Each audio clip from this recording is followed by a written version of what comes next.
በነገራችን ላይ ሰሞኑን ህዳሴን በሚመለከት ማን ሰራው፣ እንዴት ሰራው፣ የማን ድርሻ ስንት ፐርሰንት ይሆናል የሚል ጉዳይ በእጅጉ አከራካሪ ሆኖ ቆይቷል። ለምን? ስለጨረስ ነው።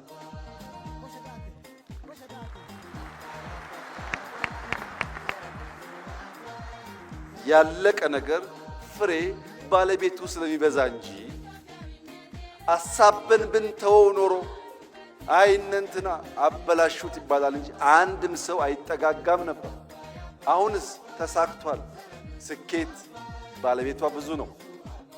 ብዙዎች ይፈልጓታል፣ ይሻሙባታል። የመደመር መንግስት በእንዲህ ባለው ጊዜ የሚመርጠው መንገድ ተሳክቷል።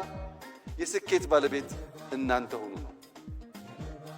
ለስኬት ለመሻማት ጊዜ የለውም የመደመር መንግስት፣ ማሳካት ስለሆነ ግቡ። ሲያሳካም ብቻዬን ማሳካት እችላለሁ ብሎ መደመር አያምንም።